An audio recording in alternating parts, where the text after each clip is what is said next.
একজন মুড়ি বিক্রেতার কাছ থেকে আগে 50 টাকা চাঁদা দিতে এখন 100 টাকা চাঁদা দিতে হয়। এই বাংলাদেশ হবে চাঁদাবাজ মুক্ত একটি বাংলাদেশ। এই বাংলাদেশ হবে ধর্ষক মুক্ত একটি বাংলাদেশ। এই বাংলাদেশ হবে ঋণ খেলাপি মুক্ত একটি বাংলাদেশ। এই বাংলাদেশে নারীদের অধিকার প্রতিষ্ঠিত হবে ইনশাআল্লাহ। আমার বোনেরা টেকনাফ থেকে তেঁতুলিয়া পর্যন্ত হেঁটে যাবে, আল্লাহর ভয় ছাড়া তার অন্তরে আর কোনো ভয় থাকবে না ইনশাআল্লাহ। আজকে বাংলাদেশে যে জনজোয়ার সৃষ্টি হয়েছে দাঁড়িপাল্লার পক্ষে, এই জোয়ার দেখে একটা শ্রেণীর মাথা নষ্ট হয়ে গিয়েছে। গতকাল আপনারা দেখেছেন আমাদের অন্তঃসত্ত্বা এক বোনের গায়ে আঘাত করা হয়েছে। এর আগেও তারা অসংখ্য মা বোনের গায়ে আঘাত করেছে।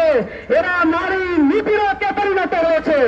ইতিমধ্যে 70-এর অধিক মা বোনকে তারা ধর্ষণ করেছে। এরা পুরো বাংলাদেশকে এক শয়তানের রাজত্ব কায়েম করতে চায়। পাঞ্জাবের জগতে একটি বিশ্বস্ত নাম শাবাব এথনিক ওয়্যার।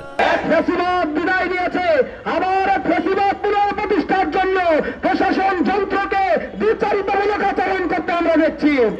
আমরা দেখেছি গতকাল প্রজ্ঞাপনে দেওয়া হয়েছে 400 গজের মধ্যে মোবাইল নিয়ে ঢুকতে পারবে না। প্রিজাইডিং অফিসার, পুলিং এজেন্ট কোন ভোটার মোবাইল নিয়ে যেতে পারবে না। এর মানে একটি আওয়াজ দেওয়া হচ্ছে ভোট কেন্দ্রে কারচুপি এক নীল নকশা প্রণয়ন করা হচ্ছে।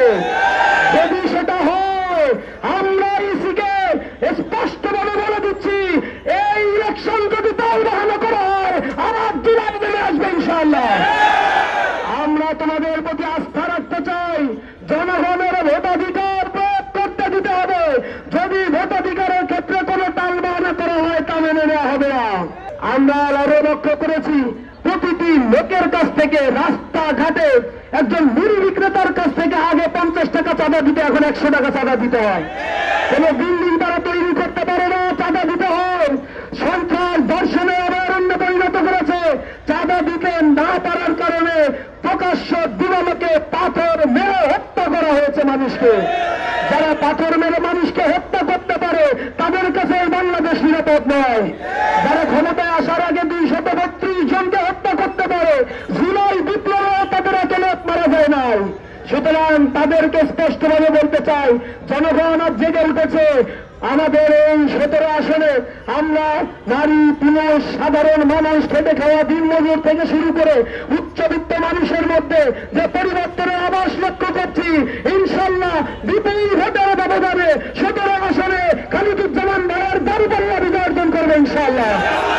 আমাদের এই আসনে ভোট কারচুপি করার জন্য অস্ত্র প্রবেশ করানোর খবর আমরা পাচ্ছি।